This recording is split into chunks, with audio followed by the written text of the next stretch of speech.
Yes, so here we are. It's part, at least, of the story of Chitraketu. And here, of course, King Chitraketu meets the Supreme Lord. That's quite amazing. Eventually, after great difficulty, his main wife giving birth to a child, but then the shocking thing was that then the child died more or less immediately, very, very shortly after taking birth, having been poisoned by some of the other co-wives of the main wife. And that was very shocking for Chitraketu and his wife, his main wife. I assume you were following the story, and well, of course it's easy to understand. If parents, if a married couple want to have a child, but child is not coming for quite some time, and then after some extended period of time, child comes on, parents become very, very happy indeed. But then if the child dies, after all that, it's a really shocking experience, and that was the case here with King Chitraketu.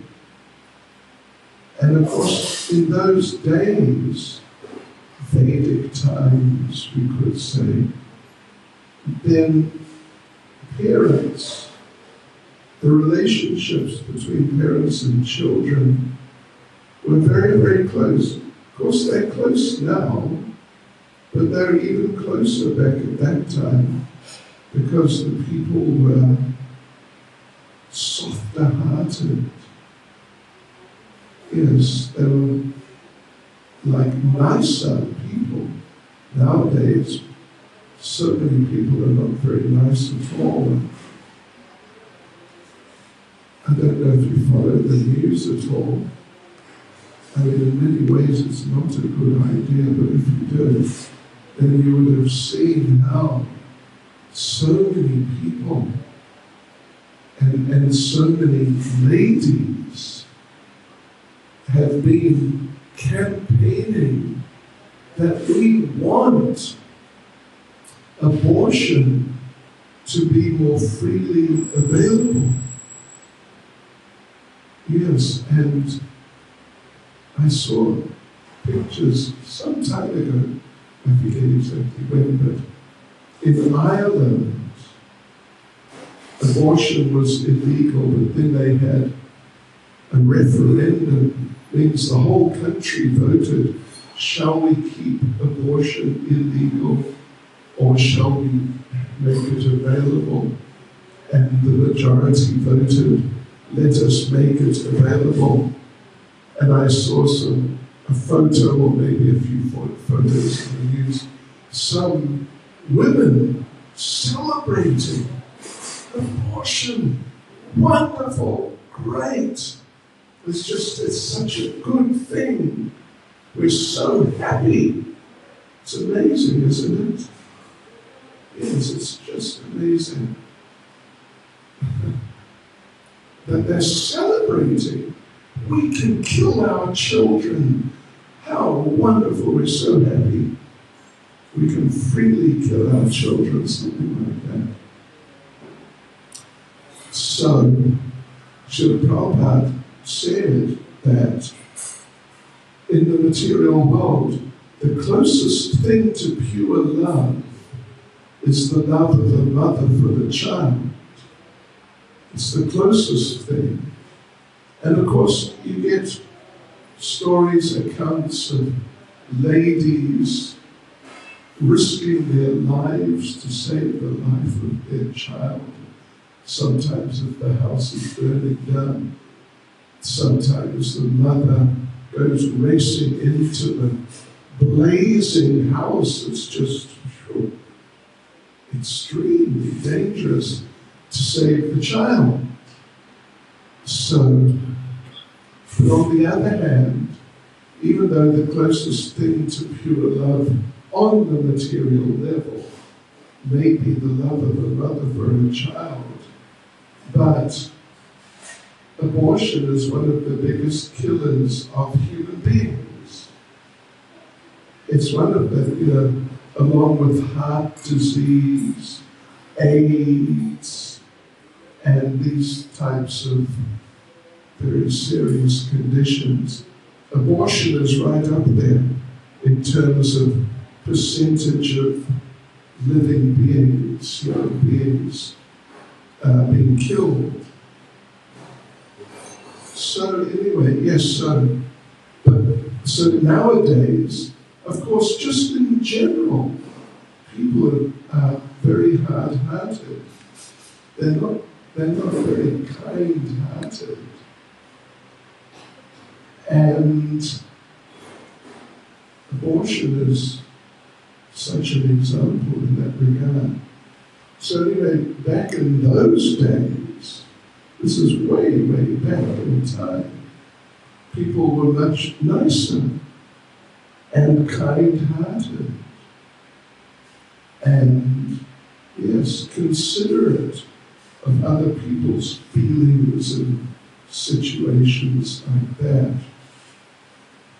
And here now, under the most difficult circumstances, eventually Chitriketu and his main wife have a child, but then the child is murdered by one other or some other of the co-wives.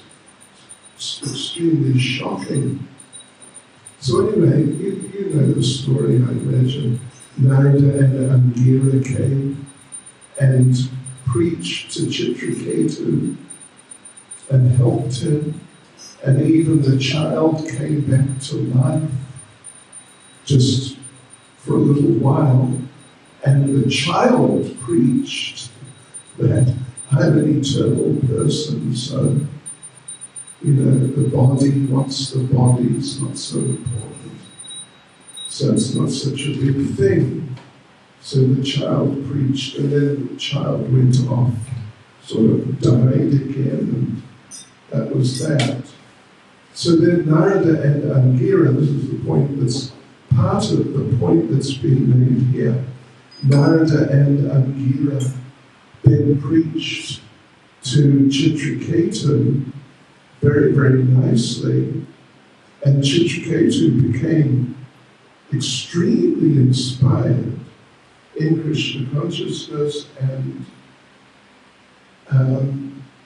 Prabhupada says here, when one engages in devotional service 24 hours a day, in accordance with the instructions of the spiritual master, his devotional service becomes more and more pleasing. And then the Lord, within the heart, speaks to the devotee. Yes, so, and then Prabhupada says Chitriketu was first preached to, instructed by his gurus, Angira and Narada. And then he followed their instructions very nicely. And then he came to the point of seeing the Lord face to face. And now the Lord is instructing him directly face to face. So that's quite amazing. Premanjana Charita Bhakti Vilachanena Santa Sadaiva Hridayeshu Vilokayanti. Lord Brahma says in Brahma Samhita that, at least for the pure devotees, Premanjana, those devotees whose eyes have been treated, anointed with the ointment of love, then Santa Sadaiva Hridayeshu Vilokayanti.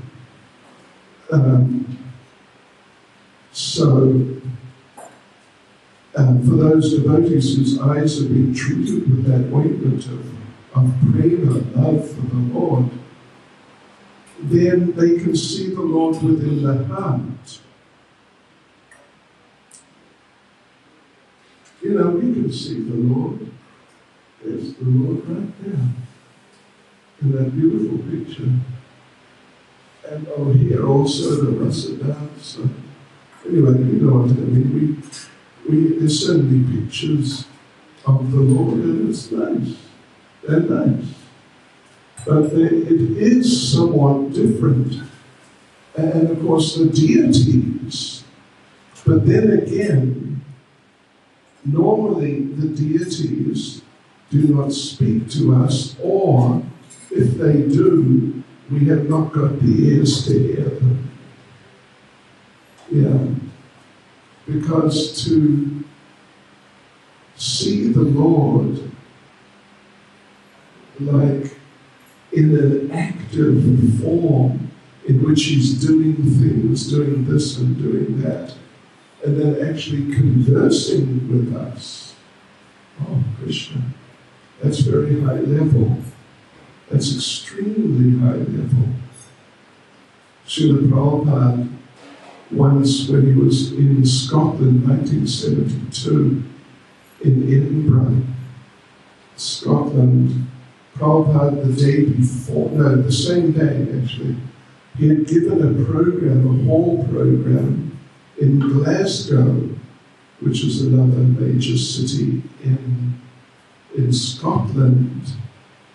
And it had really been a hugely successful program. About 500 Scottish people, not a single Indian. I mean, you know, Indian people, generally Hindu people, they take part and participate and so on. You know, relatively easily. Shri Jagannath Baladev Subhadra Devi Shri Gauri Jai Shri Radha Shamsundar Jai. But to get, you know, Scottish people just from other cultures to come, it's not as easy at all. But the hall was packed with Scottish people, and they just loved the program. They gave Prabhupada a standing ovation. It means they stood up at the end and just clapped and clapped and clapped. So it was great. And then Prabhupada returned to the temple, which was in Edinburgh, another city, the capital city of Scotland.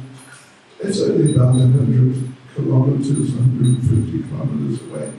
So back at the temple, Prabhupada was in his room, and some of the devotees came and joined Prabhupada in his room, and they're talking about how successful the program was and how nice it was and like that. And one devotee, somehow this verse I just mentioned from Brahma Samhita came up. Prevanjana Charita Bhakti Vilochana Santa Sadaiva Hridayeshu Vilokanti. Somehow that verse came up in the course of the discussion, and one of the devotees asked Prabhupada, so, is it really true that the pure devotees, they can see Krishna within their hearts? Which is what that verse is saying. And Prabhupada answered, oh yes. And then Prabhupada looked up in his room and looked around. And as he's looking around, Prabhupada said, oh yes, the pure devotees can see Krishna everywhere. And as he was saying that and doing like that, the devotees got the really like very clear impression that Prabhupada was seeing Krishna as he looked around, and, you know, like in a very devotional mood. So the great devotees, like in this case Chitraketu, he got instructed by his gurus, and after being instructed, he followed their instructions. very, very attentively and just with great care, he followed their instructions. And then Prabhupada says, Prabhupada is sort of the master of understatement. And Prabhupada says, and now, having followed their instructions, he's come to the stage of seeing the Lord face by face, just like, oh yeah, okay. It's like having got some prasadam, then he entered. It's just like, one thing just leads on to another, and there you go. Not like it's really sensational, but it's just, in the natural course of events. He got instructed by his gurus, and he followed their instructions. And then he saw the Lord face to face. And what came next? Something came next, very well, like that. But how many of us have had the Lord speak to us, or have seen the Lord face to face, not just in the deity form, so to speak, but in this way, the Lord actually walks up to you and starts talking to you. I don't think so. Did it ever happen to you? Didn't happen to me. It didn't happen to you either. I don't think so. I mean, you're a nice devotee, but I don't think any of us are on that level. So, but that's what happened here. Yes. And now the Lord is instructing Chitraketu. So, but the thing is that this is Krishna consciousness. That, well, Prabhupada made the point to Bhakti Charu Maharaj. It's an interesting way of putting things. Bhakti Charu Maharaj told me some years ago. Prabhupada said to Bhakti Charu Maharaj that what is Krishna consciousness? It's that what we call a rhetorical question. It's a question, but it's not really a question like, what is Krishna consciousness? Gosh, I've got no idea. It's not like that.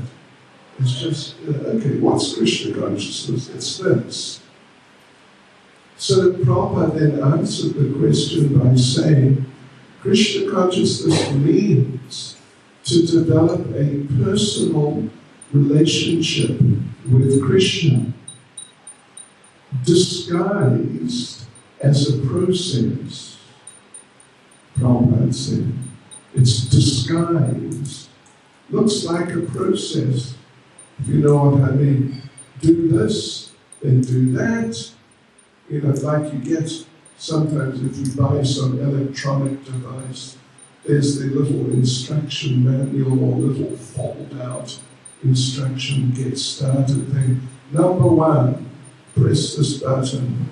Number 2, do something else. Number 3, do something. It's a process. It's just a process. It's mechanical. Step 1, step 2, step 3, and then step 4. Very well, there you go. You got it. So Prabhupada said like that. What is Krishna consciousness? Krishna consciousness means developing a personal relationship with Krishna, disguised as a process. Looks like a process. Got to get up early in the morning, step 1, because you can't chant your rounds in your sleep. You've got to wake up. So step 1, wake up. Step 2, stand up. Because Krishna consciousness begins from the vertical platform, if you know what I mean. It doesn't begin on the horizontal platform. You understand? You can't do Krishna consciousness while sleeping or, lying down like that. You've got to get up. Then you're vertical. Yes, so it's a process. You've got to get up, then you've got to take a bath, then you've got to put on clean clothes, and then you've got to, if you're staying in the temple, you've got to come for Mangal Arati, and then Tulsi Puja, and then you change your rounds, and then there's the greeting of the deities. It's a process. And at no point is it really like, what now? What should I do now? It's a process, it's all there. So Krishna consciousness is like that.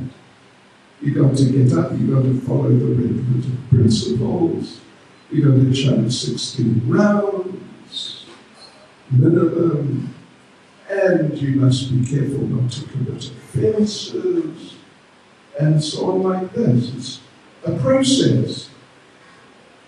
But that process is a disguise for something which is very personal. Personal relationship with the Lord. Yes, so anyway, then, when the devotee becomes advanced, having received instructions from the spiritual master and followed them very nicely, then the Lord speaks to the devotee, and like that. Now, of course, effectively, it can certainly be said, and it's not wrong, that, well, here the Lord spoke this verse to Chitraketu face to face. The Lord spoke to him. And we just read it as it is, verbatim. So it's not wrong to say, transcendentally, that the Lord spoke to us. This verse which he initially spoke to Chitraketu, he also spoke to us effectively. But still in another sense, the situation that Chitraketu was in when the Lord spoke to him was a more elevated situation than here the Lord speaking to us, or us repeating the words of the Lord. But still it's a fact that if we follow the instructions of the spiritual master, of the scriptures, and if we faithfully do our service and we don't get deviated, particularly that we don't get deviated into breaking regulative principles, we don't get deviated from chanting our 16 rounds. If we stick at things nicely like that, then it will happen sooner or later that the Lord will speak to us actually. In fact, that is there, but it's in the future, generally speaking, for us. But that's Krishna consciousness, as Prabhupada said, developing a personal relationship. And when you have a personal relationship with a person, they speak to you. And they do all sorts of things. Srila Prabhupada, in one class on Bhagavad Gita, chapter 12, verses 13 and 14, if you're familiar enough with Bhagavad Gita to know basically what goes on in chapter 12, which we hope you are, because, you must become at least in due course. But anyway, Lord Krishna, beginning with verse 13, through to the end of the chapter, verse 20, Lord Krishna describes the qualities of a devotee. That my devotee is like this, and my devotee is like that. My devotee is very humble, and let me just repeat in fact, this is the actual verse Prabhupada was speaking on in that class. Or verses 13 and 14. One who is not envious, but is a kind friend to all living entities, who does not think himself a proprietor, and is free from false ego, who's equal in both happiness and distress, who's tolerant, always satisfied, self-controlled, and engaged in devotional service with determination, his mind and intelligence fixed on me. Such a devotee of mine is very dear to me, Lord Krishna says. And then he goes on, that's 13 and 14. So 15, 16, 17, 18, 19, and finally 20. Basically he's saying more or less the same types of things. My devotee who's like this and like that and so on is very dear to me. And finally, in the final verse 20, he kind of sums it up a bit. Those who follow this imperishable path of devotional service and who completely engage themselves with faith, making me the supreme goal, are very, very dear to me. Not just very dear, but very, very dear to me. So like I said, Srila Prabhupada gives a class on the verse 13 and 14, that the first two verses in that sequence where the Lord is describing these devotee qualities and how he appreciates so much when people have these qualities. So Srila Prabhupada is giving a class there, and Prabhupada begins the class by saying, more or less, Prabhupada says, yes, this is Krishna consciousness. How will Krishna love me? How will Krishna love me? Normally, of course, or oftentimes we hear the idea, how will I love Krishna? I must develop love for Krishna, which of course is true. I must develop love for Krishna. But for someone to develop love for me, if you think about it, in principle, would be much more difficult than for us to develop love for Krishna, because Krishna is a much more lovable person than us, with all due respect. I mean, I know you're all nice devotees, but we're coming from conditioned backgrounds. Sure. Oh, Krishna. And what that has done for us, the detrimental effects of all of that. Oh. So therefore we're prone to be selfish, and we're prone to criticize, and we're prone to want to be served and not to serve so much, etc. You get the idea. So we are not really so lovable.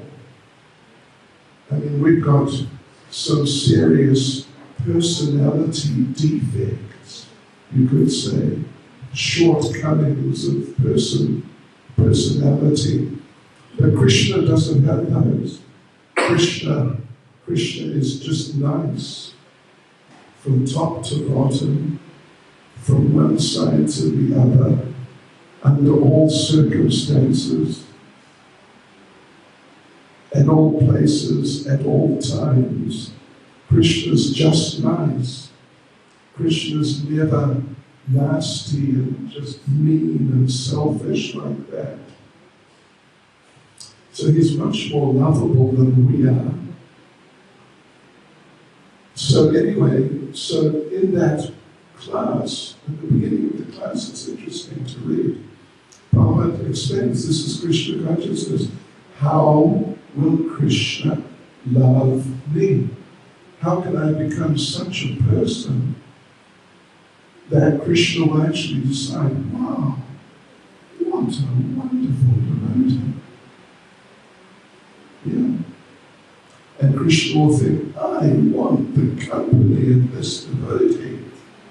In fact, I cannot live unless I have this devotee with me. And then, of course, we talk about going back to Godhead, like, I am going, here I go. But actually, ultimately, what it's more like is Krishna takes us back to Godhead, despite any remaining shortcomings. Krishna takes us, not like we go, here I come, Krishna. I'm on my way back to you, whether you like it or not. So anyway, yeah.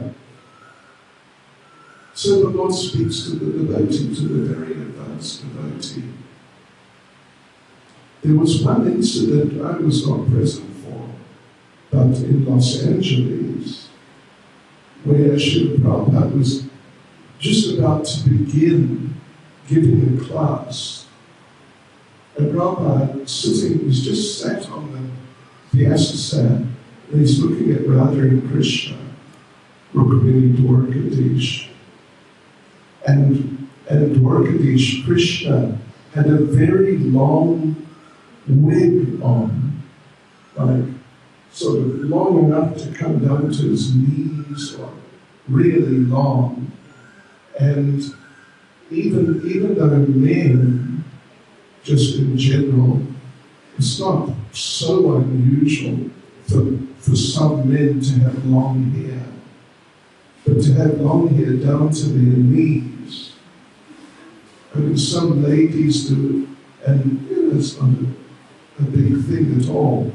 But for men to have hair down to their knees, I think this is extremely unusual, even though many men have kind of long hair, more or less.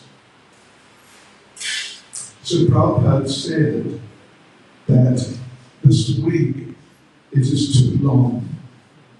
It's too long. Then Prabhupada gave the class, and then Prabhupada finished the class, and he's just getting off the Vyasasana, and he's looking at the deities. And Prabhupada said, actually, the wig is all right. Prabhupada said, Krishna likes this wig.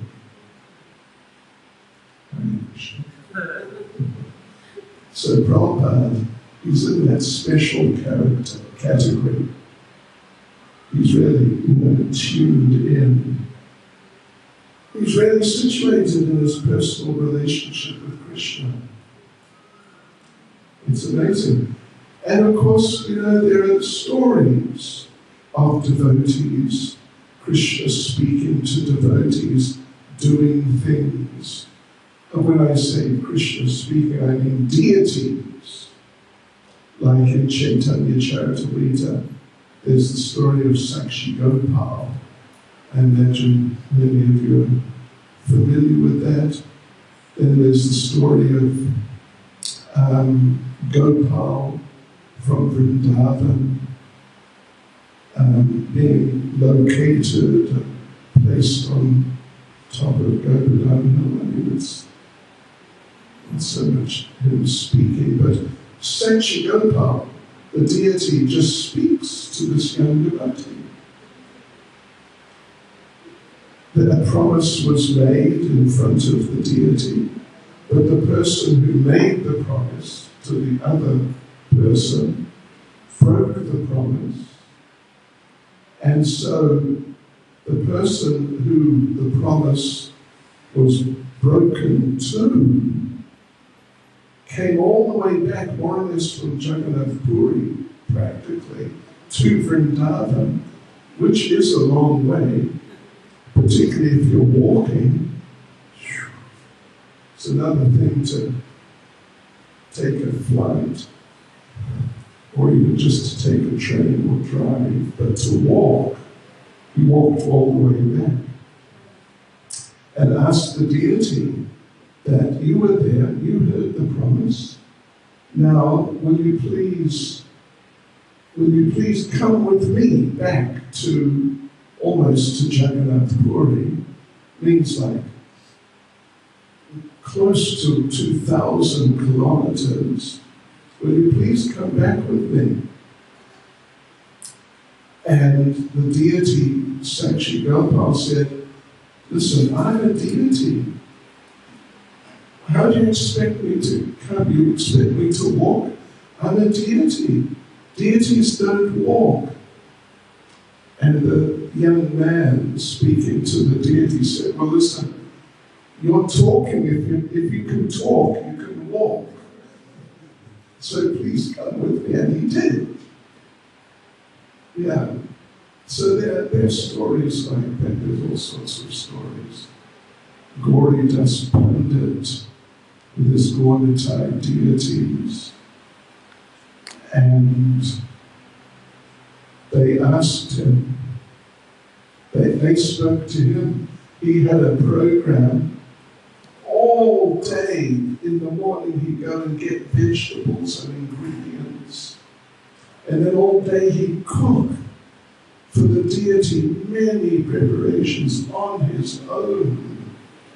And then sometime in the late afternoon or thereabouts, he'd come in with a plate or a couple of plates of all these different preparations, put it in front of the Gauratai deities and just about collapse.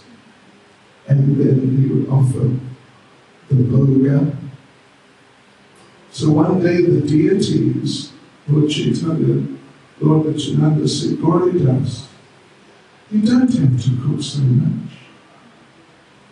We don't like to see you so exhausted and you can't do anything more. There are other things. You could just make some plain rice and spinach for us. We'll be happy. No problem. And then you can come and do some kirtan for us. Give some class or something for us. You can do so many things for us.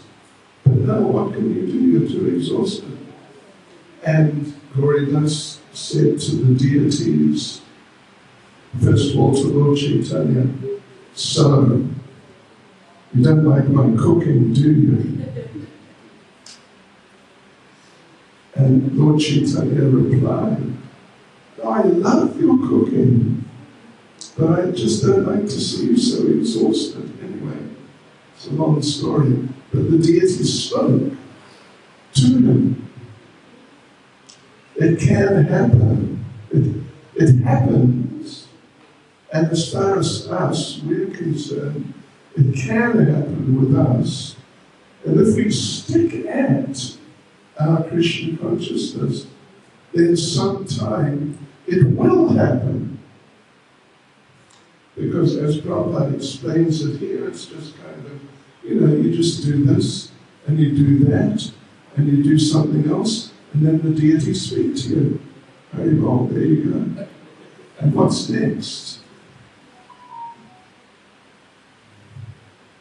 Yeah, okay. So Chichiketa came to the stage of seeing the Lord face to face. And so now the Lord's instructing him. So anyway, the bad news, if you want to put it that way, it's not really bad news, but it's just the way things are, is that we're not on that level. That the deities are going to speak to us. We can speak to them, no problem. Speak to them, go ahead. But speak back to us, answer us, or not at this stage, to my knowledge. I mean, I don't know about any of you, but I really don't expect it. But if we carry on, it will happen. And in the meantime, we have Bhagavad Gita, the Lord is speaking and speaking and speaking to Arjuna, and then in Srimad Bhagavatam, all these different pastimes and incidents where different forms of the Lord speak to their devotees. Here, the Lord, I assume it's Sankarsha, but anyway, the Lord is speaking to Chitraketu, 6th canto, 7th canto, Lord Nrsimhadev, in person, speaks to Prahlad. And you know what to speak of the 10th canto, where Krishna's playing with his cowherd boyfriends and all that. So that the thing is, and Prabhupada made this point, is that even though the Lord may not speak to us in these types of terms, like he spoke to Arjuna, but Prabhupada also made the point that if we study, for example, Bhagavad Gita, if we really study Bhagavad Gita very carefully, very sincerely, trying to understand and appreciate what the Lord has said, then Prabhupada made the point on a number of occasions that our position then is not different from Arjuna's position, actually. It's not different. So therefore we don't need to lament that, oh, Krishna doesn't speak to me because I'm too fallen. But Krishna speaks to you when you read these literatures. Yes, and in due course, if we carry on, then the Lord will appear to us just like the Lord with Lord Brahma. When Lord Brahma had chanted his prayers, Brahma Samhita prayers, then the Lord walked up to him and shook his hand and congratulated him. Well done. There you go. Here I am. And then the Lord instructed him. Yes, so anyway, these are some thoughts on the situation. When one engages in devotional service 24 hours a day, following the instructions of the spiritual master, then one's devotional service, Prabhupada says, becomes more and more pleasing to you. You become happier and happier, but it becomes more and more pleasing to the Lord himself. Yes. And if you carry on like that, then eventually the Lord just becomes so pleased, like basically he can't stop himself. He'll just start speaking to you and interacting. Even he is interacting with us. From time to time, different things happen in our lives by his arrangement and by his actions. Yes, so we have to tune in though and really accept, as devotees, we really have to accept that whatever happens in my life is actually the Lord is behind it. It's not just haphazard, just incidental, that just, we did this and then something happened. No, actually all these things, the Lord is behind us. They're behind them. And we have to become, the more we become Krishna conscious, the more we'll become conscious that actually it is the Lord. And it's not just things happening in one way or another. Hare Krishna. Srila Prabhupada ki jai. Now devotees. Sorry. Oh, I see.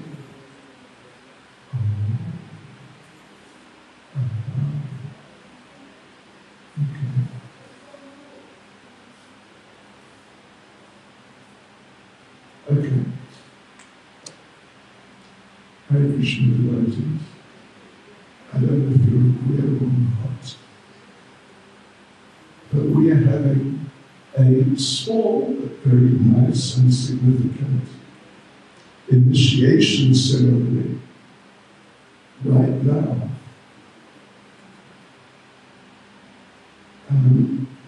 Where are the beads? Oh, there are the beads. Okay.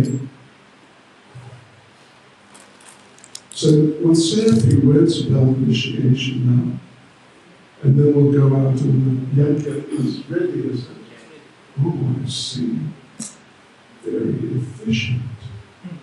ISKCON Kuala Lumpur. Very well organized. Gee, anyone else would still be, half an hour or so. Just now, soon. Okay, so Hare Krishna.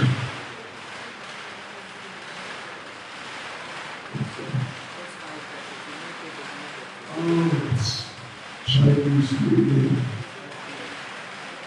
So anyway, we have two devotees today who received their first initiation.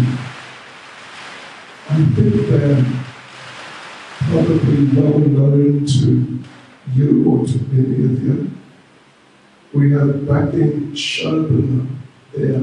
You know Shobana, right? There she is. And then we have Karpai Mataji, which is also been around for a long time. How many years have you been a devotee, Karpai?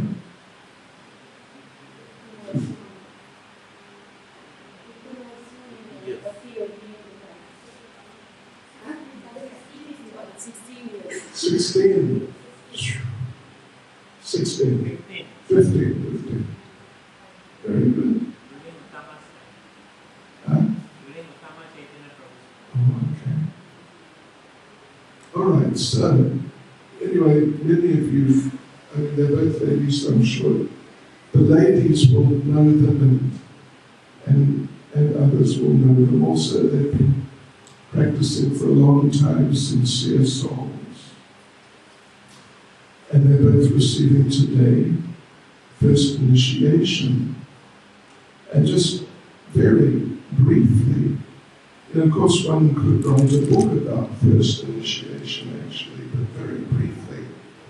When Prabhupada gave first initiation, then he pretty much always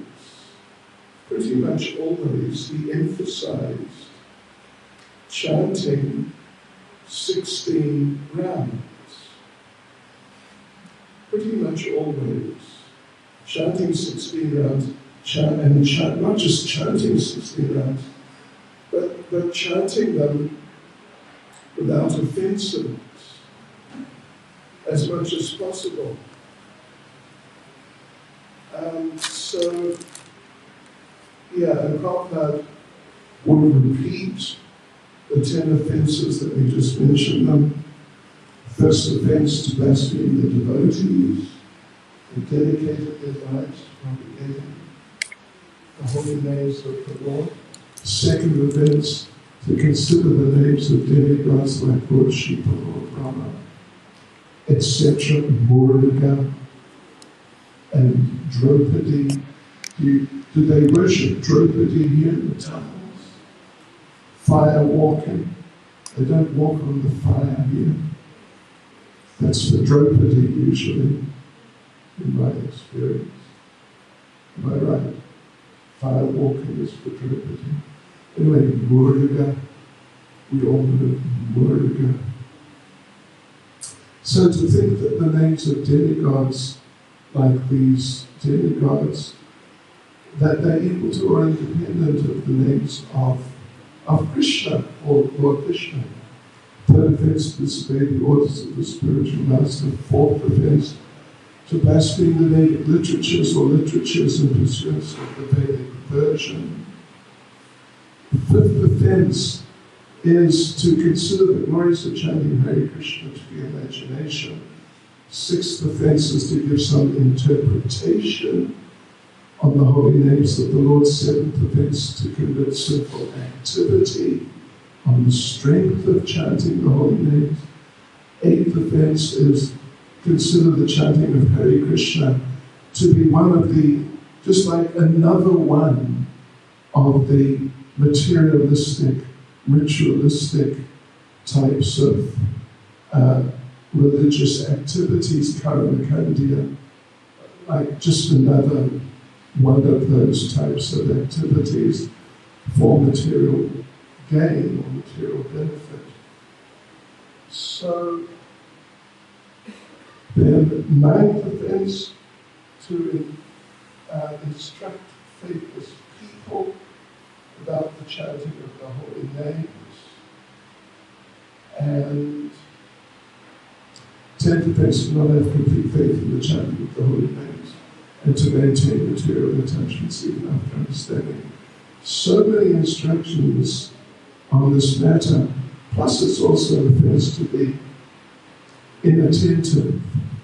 So please, devotees, Karpai and Sharana, please just consider these regularly and be careful to avoid them. You know, how to avoid them, it's an interesting subject. One way, which actually Srila Bhaktivinoda Thakur recommends for avoiding the 10 offences, is very interesting. He recommends that instead of just thinking, I must not do this, I must not do that, I cannot do this, means it's all negative, he recommends a positive approach that, we mustn't blaspheme the devotees, so what should we do? We should glorify the devotees and not think demigods are equal to or independent from the Lord. We must consider how Krishna is the supreme. You get the idea. Do the opposite. Cultivate doing the opposite. And then if you really focus like that, then naturally you won't do the offensive. Yeah, so that's nice.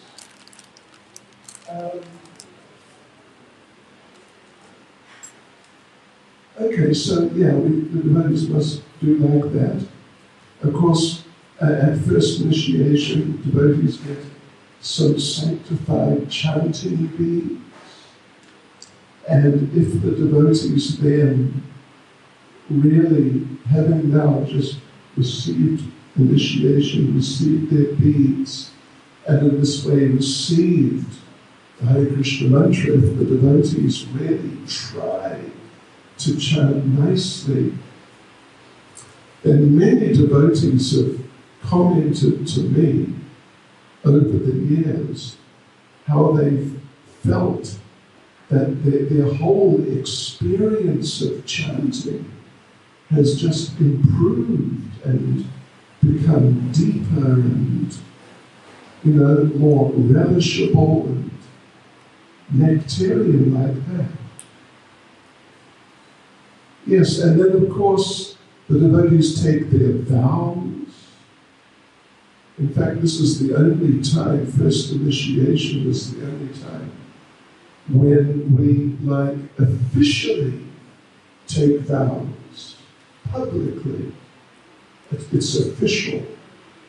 Even when a person takes sannyas, it's not that during the ceremony that the person who's now taking sannyas says, yes, so I vow not to do this or to do that.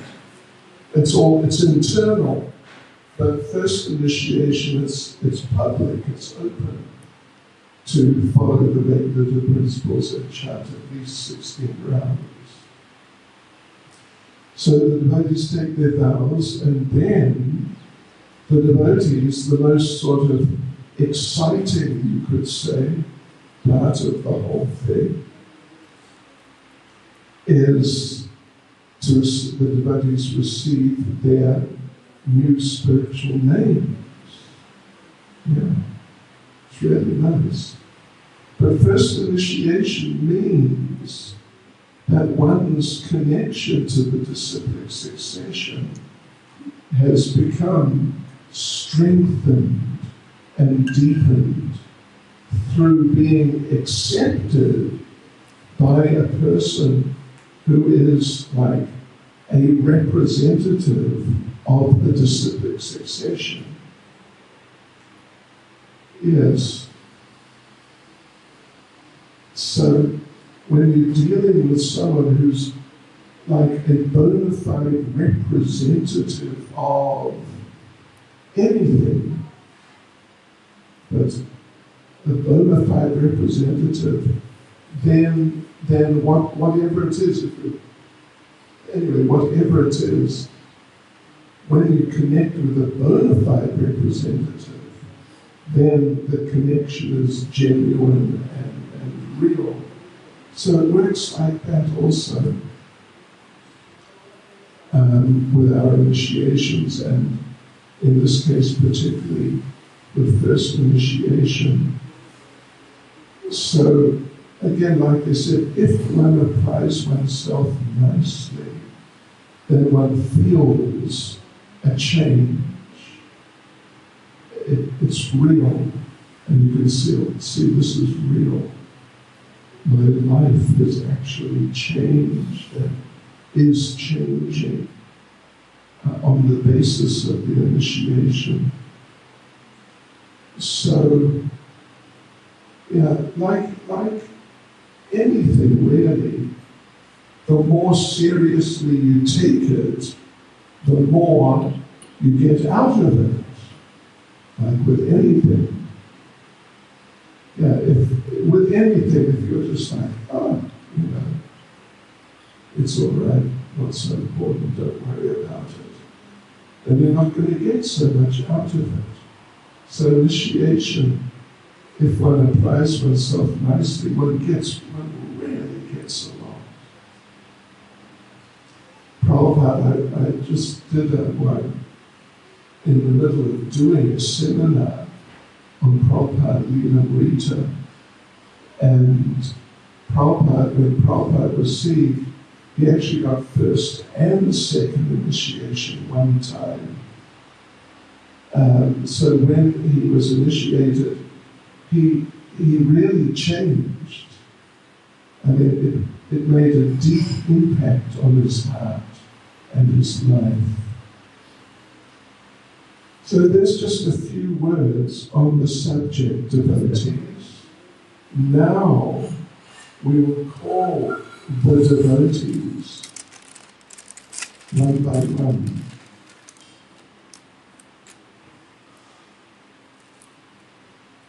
And let's call Kalpai Mataji.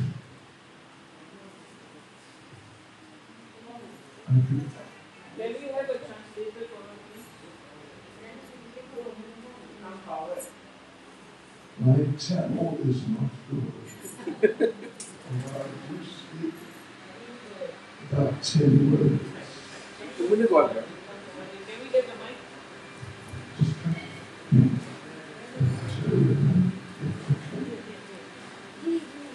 Then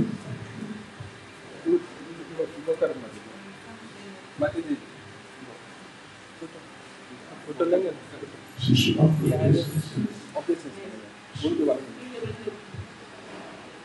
Actually, she understands English. All right, please tell us, in Tamil, I guess, what are the 4 regulative principles of how to follow? Or English if you can. With microphone.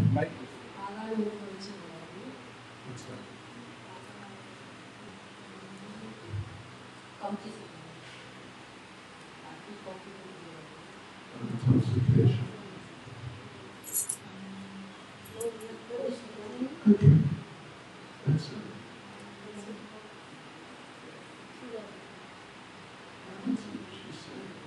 Right. And how many rounds every day?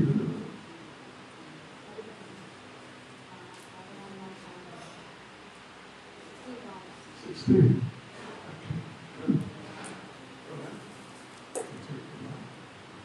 Okay. So currently, we're going to give you a name. It's the name of Srimati Radharani. You understand me? I'm going to give her a name of Srimati Radharani. It means that Radharani, inside and outside, she is just made of mercy.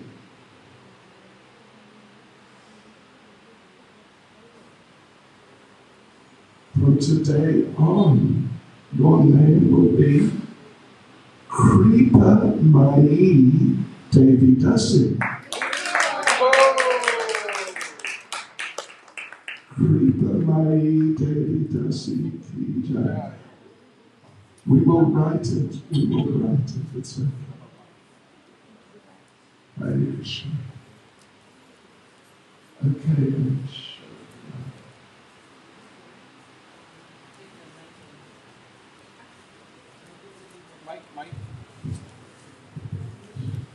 Hare Krishna Shabana. Right. Please tell us, what are the 4 regulative principles you're vowing today to follow? No meat eating, including fish and eggs. No intoxication, including tea and coffee. No gambling, and no illicit sex. Very good. And what's the minimum number of rounds you'll chant? 16 rounds a day, minimum. Okay, thank you. Okay, so you can just... No, it's okay. Yes, so, you know, I have a practice of telling devotees often, if they have some idea of a name or type of name they like, they can tell me and I'll just see. So Shobana, she said she'd like a name like Shobana. So Shobana means beautiful or effulgent, you know, like very rich presence. But there's a shortened form which is Shobha. It's Shobana and Shobha. It's the same thing. The meaning is exactly the same. Like in our Arati song, how does it go? Arati ka Shobha means the beautiful Arati ceremony. So anyway, what I've decided to do is give you a name which has Shobha, and it's also a name of Srimati Radharani, which means that her presence is kind of marked by just like a very prominent feature of her presence is her beauty. But it's in that sense, like it's a very prominent aspect of her is her beauty. So from today on, your name will be Shobhavati Devi Dasi. Shobhavati Bhakti Devi Dasit Ki Jai. Hare Krishna. Hare Bol. So there we go. And now I guess we go outside, is it? Yes, so let's go outside and we'll have the